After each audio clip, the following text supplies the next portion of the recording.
Okay students, अब इसके बाद हम लोग डिस्कस करेंगे यूजेस ऑफ स्फेरिकल मिरर्स। देखिए इस साल ये 10th क्लास के बोर्ड की सिलेबस में मेंशन है uses of spherical mirrors, although last year ये रिमूव कर दिया गया था। तो यूजेस ऑफ स्फेरिकल मिरर्स से भी आपको क्वेश्चन देखने को डेफिनेटली मिल सकते हैं। ठीक है, अब देखिए यहाँ पे हमने दो टाइप के स्फेरिकल मिरर्स पढ़े हैं, concave mirror and convex mirror. तो दोनों के जो यूजेस हैं, जो भी डेली लाइफ यूजेस हैं, जो ज्यादा पॉपुलर यूजेस हैं, वो मैंने यहाँ एनलिस्टेड कर दिए। पहले हम लोग एक बार कॉनकेव मिरर के यूजेस को देखते हैं। कॉनकेव मिरर जो कौन सा है, कन्वर्जिंग मिरर है। वो कहाँ यूज होता है, जो आपके व्हीकल्स की हेडलाइट है। ठीक है, हेडलाइट जो व्हीकल्स की होती हैं उनमें कॉनकेव मिरर यूज होता है, ये आपको ध्यान रखना है। क्लियर है, क्योंकि वहां जो बल्ब लगा हुआ है उसमें क्या है कि ताकि उसकी लाइट को कॉन्सेंट्रेट बीम के रूप में फेंक सके। ठीक है, तो कॉन्सेंट्रेट करने का काम कौन करता है, कॉनकेव मिरर करता है। जैसे हेडलाइट में जो मिरर यूज हो रहा है दैट इज कॉनकेव मिरर। दूसरा शेविंग मिरर। शेविंग टूल्स में अगर आप किसी हेयर सैलून वगैरह में जाते हैं, ठीक है, तो शेविंग मिरर वहां पर जो बड़े बड़े मिरर्स लगे रहते हैं, वो शेविंग मिरर जो रहते हैं आपके जो सैलून में जो मिरर यूज होते हैं वो कौन से हैं, कॉनकेव मिरर हैं। वो क्यों है, क्योंकि कॉनकेव मिरर क्या कर सकता है, एनलार्ज इमेज बना सकते हैं। समझ रहे हैं, एनलार्ज इमेज बना सकते हैं। और एनलार्ज इमेज बनाने की वजह से क्या है कि वो क्लियर विजन दिखेगा। ठीक है, तो हेडलाइट में, शेविंग मिरर में कॉनकेव मिरर यूज होंगे। Next is solar furnace. देखिए सोलर फर्नेस का काम क्या है, सन से आने वाली जो लाइट रेज हैं उनको कंसंट्रेट करना, ज्यादा से ज्यादा लाइट रेज को कन्वर्ज करना। सोलर फर्नेस में क्या होता है, सन की एनर्जी को, सोलर एनर्जी को यूज करके खाना पकाया जाता है, आपको पता है ना। या फिर फर्नेस मतलब चीजें गर्म करने के लिए किससे, सोलर बीम से, है ना, सन से आने वाली रेज से। अब सन से आने वाली रेज को क्या है, कन्वर्ज भी तो करना पड़ेगा, तभी हम अच्छे अमाउंट में हीट ले पाएंगे उनसे। तो कन्वर्ज करना है तो कौन सा मिरर यूज होता है, कॉनकेव मिरर। तो सोलर फर्नेस के लिए अगर पूछा जाए तो कौन सा मिरर है सोलर फर्नेस में, कॉनकेव मिरर है। क्लियर है। Next is astronomical reflecting type telescope. मैंने यहाँ नाम थोड़ा बड़ा हो जाता और आपकी सिलेबस में नहीं है, रिफ्लेक्टिंग टाइप टेलीस्कोप मेंशन नहीं किया, लेकिन रिफ्लेक्टिंग टाइप टेलीस्कोप में बहुत बड़े साइज के कॉनकेव मिरर्स को यूज किया जाता है। ये 12th क्लास का टॉपिक है, तो आपको ध्यान रखना है कि अगर एस्ट्रोनॉमिकल रिफ्लेक्टिंग टाइप टेलीस्कोप पूछा जाए कि इसमें कौन सा मिरर यूज होता है, तो वो कॉनकेव मिरर यूज होता है। हालांकि एप्लीकेशन बहुत ज्यादा इंपॉर्टेंट नहीं है, लेकिन ये इंपॉर्टेंट है। ठीक है, इसके अलावा टॉर्च में भी क्या है, कॉनकेव मिरर यूज होता है। ठीक है, कॉनकेव मिरर यूज होता है टॉर्चेस में, जैसे हेडलाइट में यूज होता है। और डेंटिस्ट जो आपके अंदर है ना, टीथ का क्लियर विजन लेने के लिए डेंटिस्ट भी इस मिरर को यूज करते हैं, कॉनकेव मिरर को। ये भी 10th क्लास के हिसाब से इंपॉर्टेंट है। आपको कई आपके सैंपल क्वेश्चन पेपर्स में ये देखने को मिल जाएगा क्वेश्चन कि डेंटिस्ट मिरर कौन सा, तो कॉनकेव मिरर है। हालांकि ये इंपॉर्टेंट एप्लीकेशन है, लेकिन 10th क्लास में कभी देखने को नहीं मिली है ज्यादा। ये 12th क्लास का टॉपिक है, रिफ्लेक्टिंग टाइप टेलीस्कोप, है ना। तो अभी देखो कॉनकेव मिरर की हमने कौन कौन सी एप्लीकेशंस पढ़ी हैं, हेडलाइट, व्हीकल्स की जो हेडलाइट है, टॉर्चेस में, शेविंग मिरर में, सोलर फर्नेस में, एस्ट्रोनॉमिकल रिफ्लेक्टिंग टाइप टेलीस्कोप में, और डेंटिस्ट जो यूज करते हैं उनमें कॉनकेव मिरर यूज होता है। देखो ये 6 की 6 एप्लीकेशंस आपको लर्न करनी है, क्योंकि आपका क्वेश्चन इन्हीं में से आ जाएगा। ठीक है, कई बार एप्लीकेशन को पहचानना भी आ जाता है कि डेंटिस्ट कौन सा मिरर यूज करते हैं, या सोलर फर्नेस में कौन सा मिरर यूज होता है, या कभी कभी वो सिंपली आपको लिख देते हैं कि कन्वर्जिंग मिरर के 2 यूजेस लिखिए। तो कन्वर्जिंग मिरर कहा जाए तो मतलब कॉनकेव मिरर के यूजेस पूछ रहे हैं। Now coming next to the convex mirror. Convex mirror कैसा रहता है, डाइवर्जिंग मिरर रहता है। ये कॉन्वेक्स मिरर आपने बहुत ज्यादा देखा हुआ है, आपके जितने भी ऑटोमोबाइल्स हैं, है ना, आपके पास बाइक है, गाड़ी है, उनमें पीछे देखने के लिए जो मिरर लगा रहता है ना, जिसपे क्या लिखा रहता है, एक बार याद करके सोच के मुझे कमेंट में लिखना है आपको, है ना। कमेंट सेक्शन में आप लोग मेंशन करेंगे कि जो रियर व्यू, रियर यानी पीछे का व्यू देखने के लिए जो मिरर्स आपके ऑटोमोबाइल्स में यूज होते हैं वो कौन से हैं, कॉन्वेक्स मिरर हैं। क्या लिखा रहता है वो आप मुझे बताएंगे। देखिए रियर व्यू मिरर में कौन, ऑटोमोबाइल्स के रियर व्यू मिरर के रूप में यूज होता है कॉन्वेक्स मिरर। और हेडलाइट, व्हीकल्स की हेडलाइट यानी ऑटोमोबाइल्स की हेडलाइट में यूज होता है कॉनकेव मिरर। तो कंफ्यूज नहीं होना है, इसीलिए मैं दोनों को एक बार फिर से बता दूं। हेडलाइट में कॉनकेव मिरर यूज होता है, और रियर व्यू मिरर जो है पीछे की चीजें देखने के लिए जो मिरर यूज होता है वो कॉन्वेक्स मिरर, जिसपे लिखा रहता है objects are closer than they appear, यानी आपको जो ऑब्जेक्ट्स हैं वो क्या हैं, क्लोज हैं, जितना वो दूर दिख रही है उससे क्या है वो आपके क्लोज है ना, समझ में आ रही है बात। और दूसरा रिफ्लेक्टर फॉर स्ट्रीट लाइट, देखिए ये आप समझ रहे हैं, देखो एक बार सॉरी मैं फर्स्ट एक बार फिर से एक्सप्लेन कर देती हूँ। रियर व्यू मिरर में कॉन्वेक्स मिरर क्यों यूज होता है। पहली चीज तो ये है कि कॉन्वेक्स मिरर हमेशा सीधी इमेजेस बनाएगा, क्लियर है, हमेशा कैसी बनाएगा, सीधी, है ना। तो इसीलिए पीछे से जो व्हीकल्स आ रहे हैं, पीछे से जो दूसरे ऑटोमोबाइल्स आ रहे हैं वो हमें सीधे दिखे, ठीक, क्योंकि अगर उल्टे दिखेंगे तो हमें उनकी पोजीशन या स्पीड ये चीजें पता करने में दिक्कत होगी, क्लियर है ड्राइवर को। दूसरा क्या है, देखिए कॉन्वेक्स मिरर जो रहता है, ये अपना कॉन्वेक्स मिरर, इसका जो फील्ड ऑफ व्यू है वो वाइडर है, यानी ये ज्यादा एरिया को कवर करता है, ज्यादा दूर तक के एरिया के जो ऑटोमोबाइल्स या व्हीकल्स हैं हमारे से पीछे, ज्यादा दूर तक के को या ज्यादा चौड़ाई तक के, यानी अगर सपोज वाइडर रोड है तो सारे ऑटोमोबाइल्स की इमेज जो है वो हमें हमारे मिरर में कब दिख सकती है, अगर हम कॉन्वेक्स मिरर यूज करें, क्योंकि कॉन्वेक्स मिरर की शेप कैसी है, ये बाहर की तरफ उभरा हुआ है, बाहर की तरफ उभरा हुआ है ऐसे, तो हर जगह से जो लाइट आ रही है वो इसके ऊपर पड़ रही है और इमेज फॉर्म कर रही है। अगर वही ये ऐसे होता, मतलब ऐसे ढका हुआ होता कॉनकेव मिरर की तरह, तो बहुत सारी लाइट रेज को तो ये इसकी शेप ही ब्लॉक कर देती। तो ये दो चीजें क्या है जो इसको रियर व्यू मिरर के लिए यूजफुल बनाती हैं, क्या है वो, एक तो ये क्या क्रिएट करता है, वो इरेक्ट इमेजेस बनाता है, वर्चुअल भले ही है लेकिन सीधी दिख रही है ना। दूसरा क्या है, wider field of view, wider field of view, यानी ज्यादा रेंज की चीजों को ये हमें देखने के लिए कैपेबल बनाता है। Okay, next reflector for street light. Street light में रिफ्लेक्टर की तरह यूज होता है। रिफ्लेक्ट कौन करेगा, रिफ्लेक्ट यानी क्या करना है कि लाइट को रिफ्लेक्ट बैक करना है, फैला देना, ताकि ज्यादा दूरी तक लाइट जाए। तो कौन फैलाएगा, कॉन्वेक्स मिरर। तो स्ट्रीट लाइट में रिफ्लेक्टर की तरह कौन काम करता है, कॉन्वेक्स मिरर। सनग्लासेस, सनग्लासेस में कॉन्वेक्स मिरर क्यों यूज होता है, क्योंकि सनरेज को आंखों को सनरेज से बचाना है, समझ रहे हैं। अगर आपने कॉनकेव मिरर यूज किया तो क्या करेगा, ज्यादा से ज्यादा सनरेज को कन्वर्ट करेगा, जैसा सोलर फर्नेस में काम देता है। तो सोलर फर्नेस में कॉनकेव मिरर का काम है, लेकिन सनग्लासेस का काम क्या है, सन रेज को अवॉइड करना, उनको वापस से रिफ्लेक्ट बैक करना, ठीक है। तो वो काम कौन करेगा, कॉन्वेक्स मिरर। तो इसीलिए सनग्लासेस में, ताकि ग्लेयर ना पड़े, है ना, आंखों में जो आपकी सनरेज हैं वो डैमेज ना करें या उनको ज्यादा से ज्यादा वापस रिफ्लेक्ट बैक करने का काम कौन करता है, कॉन्वेक्स मिरर करता है। तो सनग्लासेस में यूज होता है कॉन्वेक्स मिरर और सोलर फर्नेस में यूज होता है concave mirror. Next, shop security mirrors. आप अगर कभी देखेंगे तो जो शॉप होती हैं उनके कॉर्नर्स पे बड़े बड़े मिरर्स लगे रहते हैं, जिससे क्या है कि उस गली में या मार्केट स्ट्रीट पे जो व्हीकल्स हैं या आगे पीछे से आने जाने वाले लोग हैं वो दिखते हैं। तो वो जिस मिरर में दिख रहे हैं वो आपका कॉन्वेक्स मिरर है, ठीक है। अगेन शॉप सिक्योरिटी मिरर में क्यों यूज हो रहा है, यही यूजेस हैं। इरेक्ट इमेजेस बनाता है, वाइडर फील्ड ऑफ व्यू है, यानी ज्यादा दूरी तक की जो ऑब्जेक्ट्स हैं उनकी इमेजेस जो है, ज्यादा रेंज वाली ऑब्जेक्ट्स की इमेजेस जो है ये कैप्चर कर सकता है, क्लियर है। तो आई होप आपको क्लियर है कि कॉन्वेक्स मिरर के कौन कौन से मेन यूजेस हैं और कॉनकेव के कौन कौन से मेन यूजेस हैं। कॉन्वेक्स में रियर व्यू वाला जो यूज है ये काफी इंपॉर्टेंट है, क्लियर है, ठीक है। तो इसके बाद हम लोग डिस्कस करेंगे अभी मिरर फॉर्मूला और मैग्निफिकेशन प्रोड्यूस्ड बाय मिरर्स और उसके एग्जांपल्स। मैं कोशिश करूंगी कि जो प्रीवियस ईयर्स में बोर्ड में क्वेश्चंस आए हुए हैं हम लोग वो डिस्कस करें। ओके, अब हम लोग स्टूडेंट्स डिस्कस करेंगे मिरर फॉर्मूला और मैग्निफिकेशन प्रोड्यूस्ड बाय मिरर, ठीक है। देखिए मिरर फॉर्मूला और मैग्निफिकेशन के जो फॉर्मूले हैं वो बहुत इंपॉर्टेंट है। सिर्फ फॉर्मूले याद करने इंपॉर्टेंट नहीं है, क्यों, क्योंकि न्यूमेरिकल्स आते हैं तो आपको फॉर्मूले का एप्लीकेशन करना भी आना चाहिए। तो अभी मैं आपको फॉर्मूले बता रही हूँ, इसके बाद हम लोग प्रीवियस ईयर क्वेश्चन सोल्व करेंगे।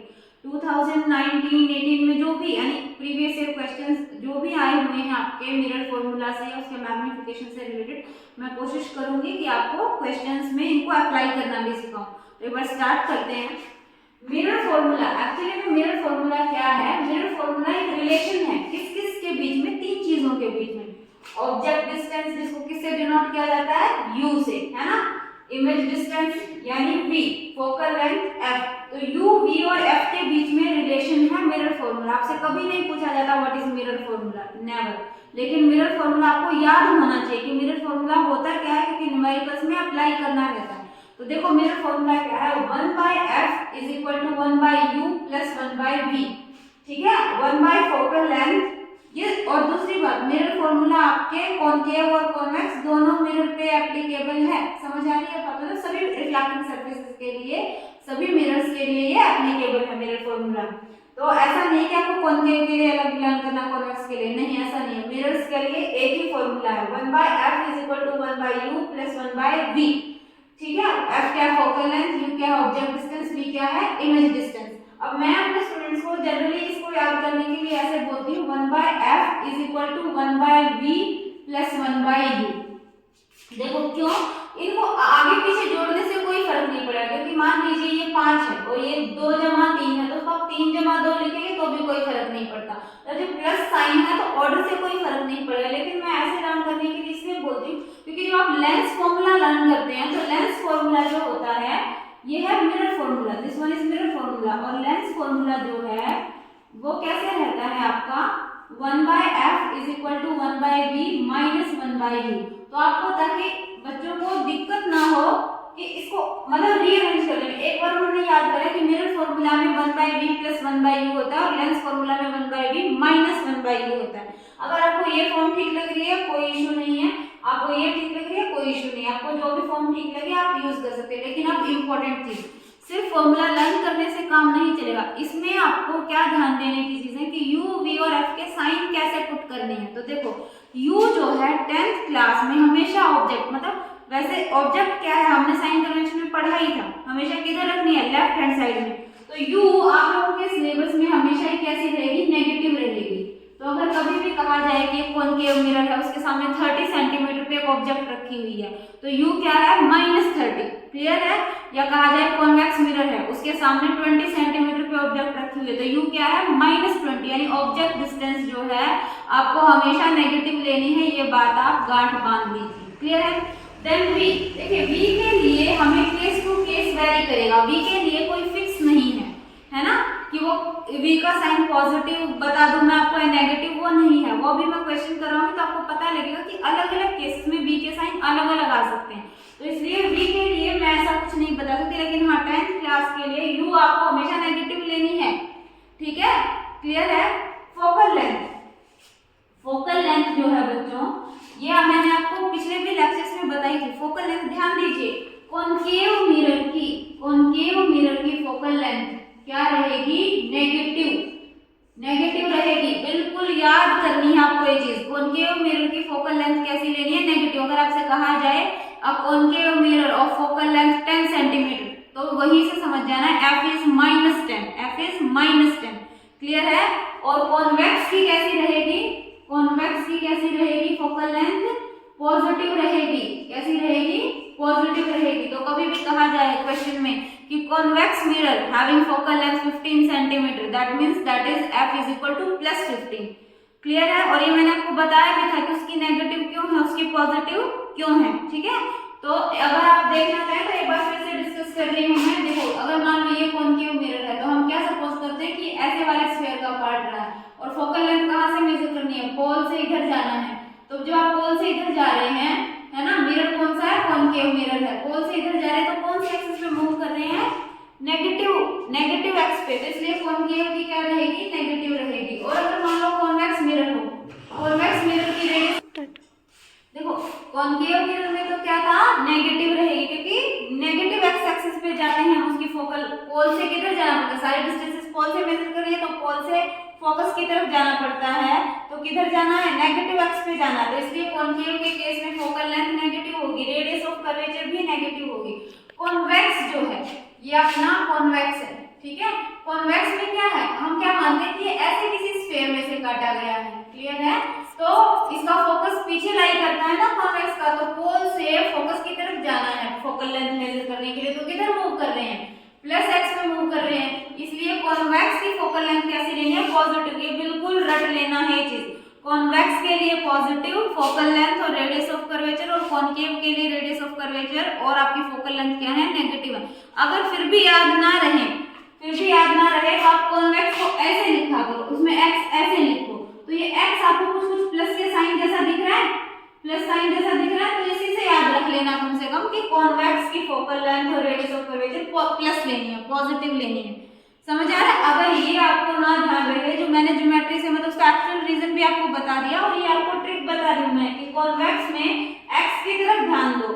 x कैसा है, जैसे कि पॉजिटिव साइन को थोड़ा सा टिल्ट कर दिया, थोड़ा टेढ़ा कर दिया, तो कॉन्वेक्स की फोकल लेंथ और रेडियस ऑफ कर्वेचर हमको पॉजिटिव लेनी है। क्लियर है?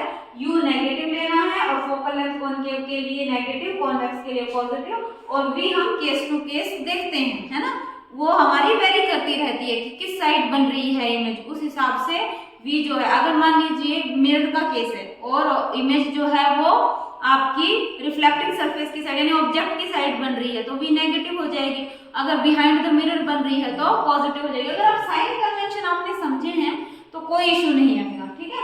Next is magnification. मैग्निफिकेशन को डिनोट किया जाता है स्मॉल m से। नाम से ही पता लग रहा है मैग्निफिकेशन, या इसको लीनियर मैग्निफिकेशन कहते हैं, ठीक है। 10th के सिलेबस में जो है आपका लीनियर मैग्निफिकेशन है। तो ये जो लीनियर मैग्निफिकेशन है बच्चों आपका, ठीक, या आपसे लीनियर वर्ड ना भी लिखा हो तो भी मैग्निफिकेशन सिर्फ लिखा हुआ है तो भी लीनियर मैग्निफिकेशन से ही उसका मतलब है। तो मैग्निफिकेशन को स्मॉल m से डिनोट किया जाता है। उसके नाम से ही क्या पता लग रहा है कि वो कितना मैग्नीफाई हो रही है इमेज ऑब्जेक्ट के कंपैरिजन में। क्या ऑब्जेक्ट का और इमेज का साइज बराबर है, या ऑब्जेक्ट के साइज के कंपैरिजन में इमेज बड़ी बन रही है, या फिर ऑब्जेक्ट के साइज के कंपैरिजन में इमेज छोटी बन रही है। तो ये कौन बताएगा? मैग्निफिकेशन बताएगा, ठीक है। मैग्निफिकेशन होता क्या है? साइज ऑफ इमेज और साइज ऑफ ऑब्जेक्ट का रेशियो, या हाइट ऑफ इमेज और हाइट ऑफ ऑब्जेक्ट का रेशियो। रेशियो कैसे लेना है? मैग्निफिकेशन क्या है? Height of image divided by height of object. कई बार हाइट ऑफ इमेज को डैश, ये जो h डैश है इससे शो कर देते हैं, तो h dash divided by h, यानी ये h डैश क्या है? हाइट ऑफ इमेज है, और ये h क्या है? हाइट ऑफ ऑब्जेक्ट है। या कभी कभी और क्या कर देते हैं मैग्निफिकेशन को, कैसे लिख देते हैं? hi यानी height of image divided by ho यानी हाइट ऑफ ऑब्जेक्ट। याद रखना है मैग्निफिकेशन में इमेज की हाइट ऊपर है और ऑब्जेक्ट की हाइट नीचे है। समझ आ रही है बात? क्लियर है? क्योंकि ऑब्जेक्ट के रिस्पेक्ट में देख रहे हैं ना हम इमेज, हमारे पास तो ऑब्जेक्ट थी, ऑब्जेक्ट के रिस्पेक्ट में देखना है कि इमेज कैसी बनी है, तो जिसके रिस्पेक्ट में देखना है वो बटे में आएगा, नीचे आएगा। जैसे आपको आपके मार्क्स का परसेंटेज कैलकुलेट करना है, आपको 50 में से 45 मार्क्स मिले तो 50 के रिस्पेक्ट में 45 कितना है वो आपको देखना है। 90% है तो आप क्या लिखते हैं? 45/50। तो ऑब्जेक्ट के रिस्पेक्ट में देखना, इसलिए हाइट ऑफ ऑब्जेक्ट जो है वो नीचे आएगी। क्लियर है? आगे बात समझ में। अब जो मैग्निफिकेशन, इसका एक और फॉर्मूला, मिरर के मैग्निफिकेशन को हम एक और फॉर्मूले से भी डिनोट कर सकते हैं, वो क्या है? m = -v/u। ये भी फॉर्मूला बहुत इंपॉर्टेंट है, this and this both are very important. m = -v/u। v क्या है? Image distance. इमेज डिस्टेंस क्या होती है? पोल से इमेज की दूरी। u क्या है? Object distance. क्या होती है? पोल से ऑब्जेक्ट की दूरी, ठीक है। सारी दूरी पोल से शुरू करनी है, पोल से इमेज तक की डिस्टेंस v कहलाती है, पोल से ऑब्जेक्ट तक की डिस्टेंस u कहलाती है। -v/u। अब देखो -v/u, ये आपको ध्यान रखना है कि लेंस में ये माइनस साइन नहीं होता है। लेंस का मैग्निफिकेशन क्या होता है? ये वाला फॉर्मूला तो सेम है लेंस के लिए, hi/ho, लेकिन ये जो मैग्निफिकेशन का फॉर्मूला है, लेंस का मैग्निफिकेशन v/u होता है। मिरर वाले में माइनस साइन है, तो मैं अपने स्टूडेंट्स को कैसे बताती हूँ, मैं एक और ट्रिक आपको बता रही हूँ कि मिरर के मैग्निफिकेशन में माइनस है, mm से ध्यान रखिए। मिरर के मैग्निफिकेशन में माइनस साइन है, ताकि आप कंफ्यूज हो गए मिरर का मैग्निफिकेशन v/u ना लिख दें। क्या है? -v/u है, तो मिरर मैग्निफिकेशन माइनस, मिरर का मैग्निफिकेशन माइनस में लेना है, यानी -v/u लेना है। क्लियर है? आगे बात ध्यान में। अब देखो इस मैग्निफिकेशन से रिलेटेड कुछ इंपॉर्टेंट चीजें मैंने यहाँ लिखी हुई है, देखिए ध्यान से।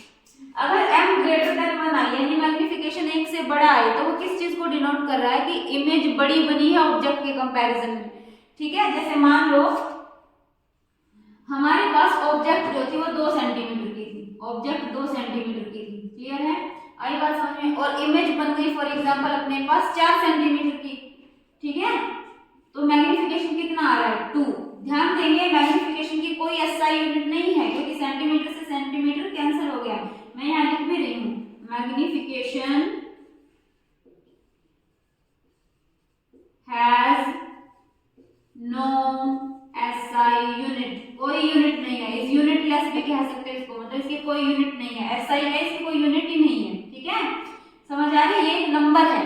तो ये 2 ग्रेटर देन 1 है ना, ग्रेटर देन 1 आ रहा है मैग्नीफिकेशन, तो वो क्या दिखा रहा है, एनलार्ज्ड इमेज, वो पता भी है क्योंकि ऑब्जेक्ट 2 सेंटीमीटर की थी और इमेज 4 की बन रही है, तो एनलार्ज्ड यानी m अगर ग्रेटर देन 1 आता है, m अगर ग्रेटर देन 1 है इसका मतलब आपकी इमेज जो है वो बड़ी बन रही है, ठीक है।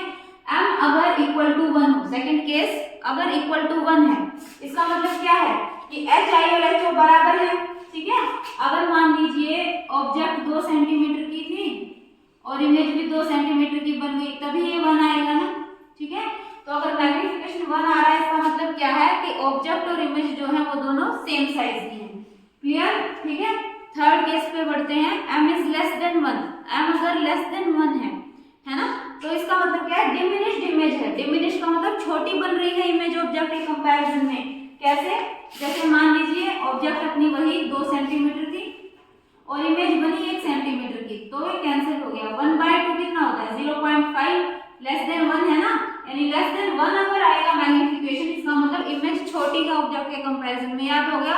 मैग्नीफिकेशन ग्रेटर देन 1 है तो वो एनलार्ज है, इक्वल टू 1 है तो वो सेम साइज है ऑब्जेक्ट और इमेज का, और अगर लेस देन 1 है इसका मतलब इमेज जो है वो ऑब्जेक्ट से छोटी है, क्लियर है ये तीनों केसेस। उसके अलावा अगर हमें कभी भी कहा जाए कि मैग्नीफिकेशन नेगेटिव आ रहा है ना, magnification is coming out negative, इसका मतलब इमेज जो है वो रियल बनी है, रियल इमेजेस के लिए मैग्नीफिकेशन नेगेटिव होता है, कैसे अभी बताती हूँ मैं आपको, और जो वर्चुअल है उनके लिए पॉजिटिव होता है, कैसे होता है देखिए यहाँ ध्यान से।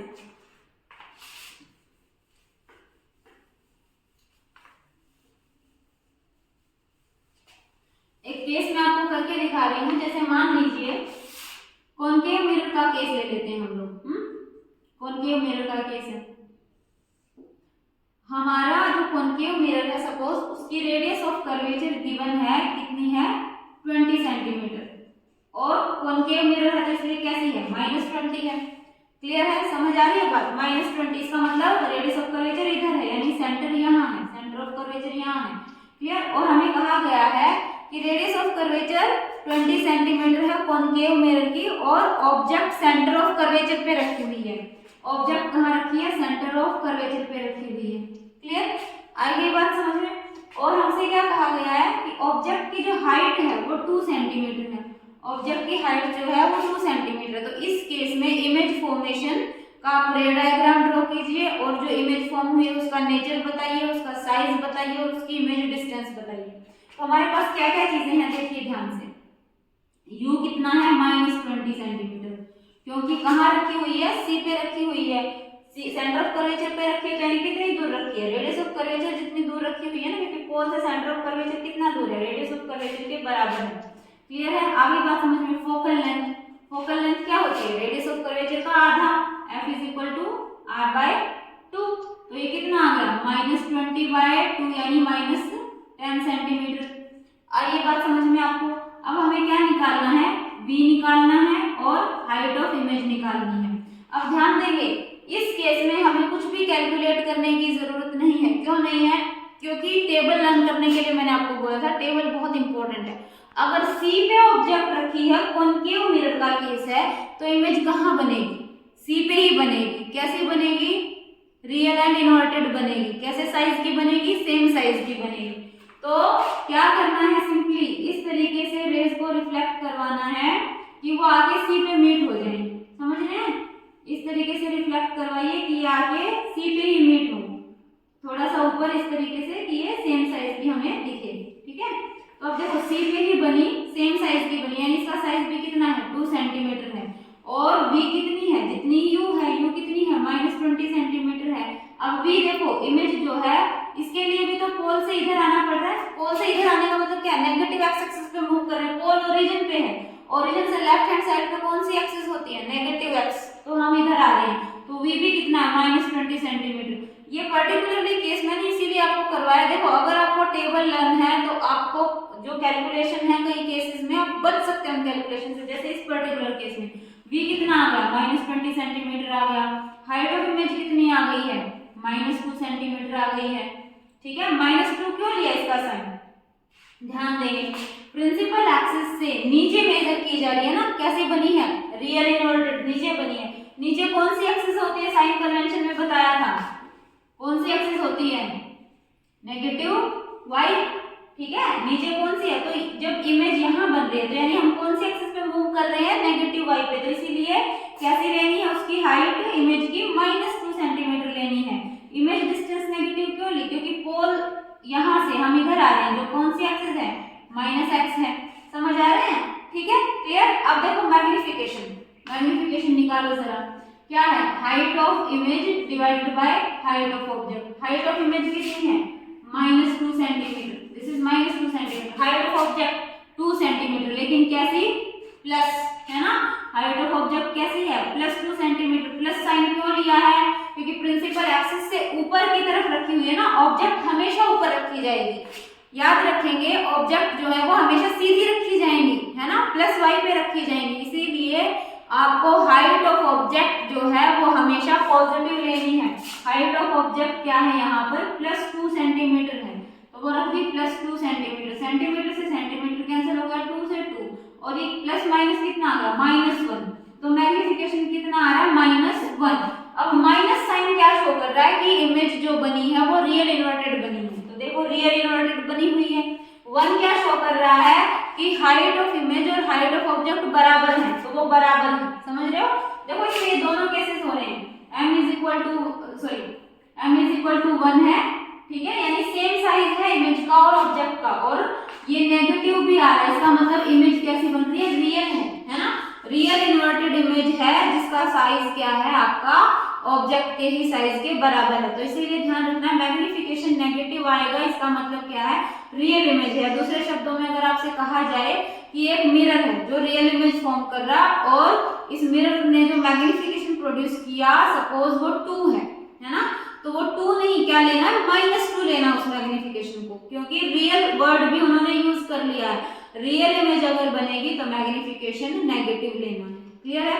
अगर कहा जाए कि एक मिरर है जिसका मैग्निफिकेशन जो है वो सपोज 3 है, ठीक है, मैग्निफिकेशन 3 है, और मिरर ने क्या बनाई है, वर्चुअल इमेज बनाई है, तो ये 3 को क्या लेना है, माइनस या प्लस, वर्चुअल बनाई है तो कैसा लेना है, प्लस, मैग्निफिकेशन कैसा लेना, उन्होंने अगर वर्चुअल वर्ड यूज किया और मैग्निफिकेशन का कोई साइन नहीं दिया हुआ है, वो देंगे भी नहीं, चाहे वो दे तो भी आपको समझ जाना है कि वर्चुअल अगर इमेज फॉर्म हुई है तो इस केस में मैग्निफिकेशन पॉजिटिव होगा, और अगर रियल फॉर्म हुई है तो मैग्निफिकेशन नेगेटिव होगा।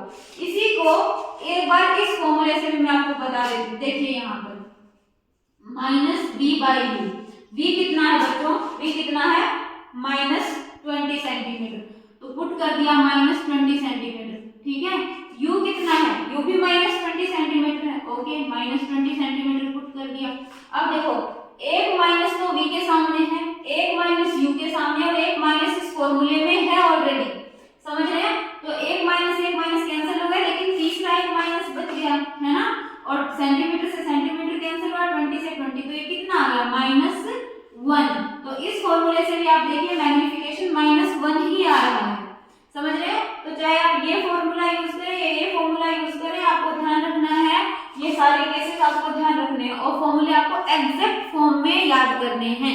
मिरर फॉर्मूला क्या है, 1/f = 1/v + 1/u, 1/v + 1/u में इसलिए लर्न करने के लिए बोल रही हूँ ताकि लेंस वाले के जब आप कंपैरिजन से पढ़ते हैं चीजों को तो वो जल्दी लर्न होती है, तो यहाँ क्या 1/v + 1/u है मिरर में, ठीक है, लेंस में क्या है 1/v - 1/u है। मैग्निफिकेशन क्या है मिरर का, देखिए height of image divided by height of object, या फिर -v/u, -v/u आपको बताया है मिरर का मैग्निफिकेशन में v/u फॉर्मूले में एक नेगेटिव साइन यूज होगा, इसमें कोई साइन नहीं है, इसमें जब आप hi और ho पुट करेंगे तो साइन आएंगे, यानी फॉर्मूले में अपना कोई साइन नहीं है, लेकिन v/u वाले फॉर्मूले में एक साइन ऑलरेडी यहाँ है, क्लियर है, तो आई होप कि आपको ये क्लियर है। अब हम लोग कुछ एग्जांपल्स डिस्कस करेंगे।